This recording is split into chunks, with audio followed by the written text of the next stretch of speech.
Pernah nggak kalian merhatiin armada kapal logistik yang seliweran di laut kita? Nah, kapal-kapal ini ternyata bukan cuma sekedar pengangkut minyak atau batu bara biasa.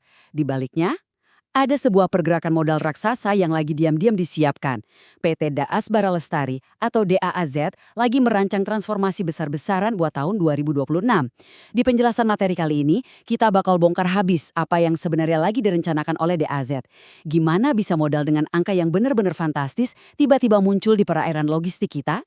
Siap-siap ya, karena apa yang kelihatannya cuma operasi logistik sehari-hari, ternyata itu fondasi dari sebuah intrik korporasi tingkat tinggi.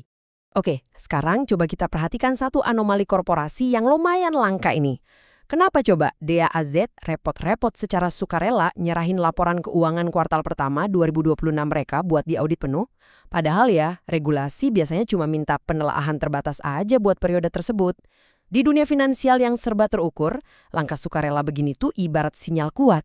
Artinya, ada sesuatu yang masif yang lagi mereka bangun. Audit penuh kuartalan ini ibarat tiket emas, semacam prasyarat mutlak buat emiten yang lagi siap-siap ngegalang dana gede-gedean. Singkatnya, mereka lagi ngerapihin pembukuan, mastiin semuanya bersih tanpa celah, supaya bisa nyerap modal ekuitas dalam waktu dekat. Terus, kemana perginya dana segar yang udah mereka kumpulin sejauh ini? Nah, DAAZ ternyata agresif banget belanja modal.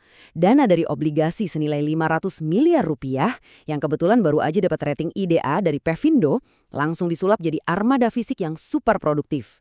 Mereka dengan cepat nambah 2 unit kapal pengangkut minyak berpropulsi atau SPOB lewat Asera Logistik, terus ada 3 set kapal tunda dan tongkang plus 1 unit tongkang minyak lewat Indo Lautan Energi.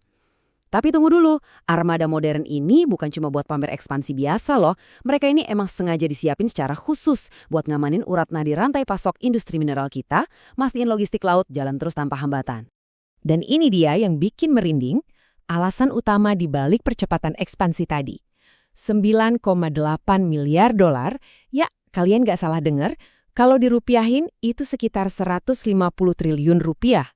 Coba bayangin sebentar, segede apa skala logistik yang dibutuhin buat proyek semasif ini. Angka gila-gilaan ini secara resmi ngebuka tabir proyek Titan. Ini tuh mega proyek baterai kendaraan listrik atau EV yang super terintegrasi berpusat di Pulau Halmahera.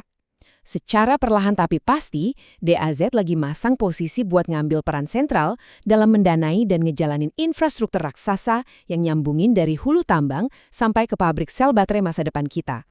Kunci dari semua ambisi luar biasa ini ada di konsorsium global yang lagi mereka bangun. Dan di sini kelihatan banget ya betapa strategisnya posisi DAZ. Di proyek Titan ini, DAZ berdiri sejajar sama raksasa teknologi asal Tiongkok, kayak Huayu dan EAW Energy. Gak cuma itu, mereka juga gandengan erat sama BUMN andalan kita, yaitu ANTM dan IBC. Terus, apa peran DAZ? Vital banget. Mereka ini bakal jadi penguasa mutlak infrastruktur logistik maritimnya. Logikanya gini, tanpa armada DAZ yang mumpuni, bahan baku nikel yang super krusial itu nggak bakal bisa bergerak efisien dari tambang ke fasilitas pengolahan canggih. Jadi mereka ini secara harfiah adalah jembatan laut yang nyambungin seluruh ambisi transisi energi ini. Kalau kita rangkai semua kepingan puzzle ini, peta jalan aksi korporasi mereka jadi kelihatan terang benderang. Buat kalian yang jeli mantau pasar modal, manuver taktis ini udah kebaca banget. Pertama, mereka ngamanin profil resiko di mata investor lewat peringkat obligasi indah dari Pevindo. Kedua, audit Sukarema kuartal pertama tadi ngasih landasan kepatuhan keuangan yang super solid. Nah, dengan rapat umum pemegang saham atau RUPS yang udah di depan mata, tebak apa selanjutnya? Yap, jalan menuju aksi rights issue yang masif sekarang udah terbuka lebar tanpa hambatan.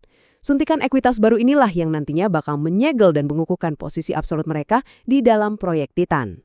Sebagai penutup, coba diperhatiin baik-baik visi baru mereka yang penuh semangat ini. DAAZ, Beyond Commodity, jauh melampaui sekadar komoditas. Lewat manuver finansial yang luar biasa cerdas dan ekspansi armada kapal yang agresif, transformasi DAAZ di tahun 2026 ngebuktiin dengan tegas kalau mereka udah nggak cuma main di ranah logistik tradisional. Pertanyaannya sekarang, apakah mereka ini yang bakal jadi tulang punggung baru buat transisi energi di Indonesia? Wah, ini adalah pergerakan strategis yang wajib banget kita pantau terus perkembangannya. Dari atas dek kapal tankernya, mereka udah siap berlayar dan menaklukkan industri baterai kelas dunia. Terima kasih ya sudah ngikutin penjelasan materi kali ini dan sampai jumpa di analisis berikutnya yang pastinya bakal lebih asik lagi buat kita bedah bareng-bareng.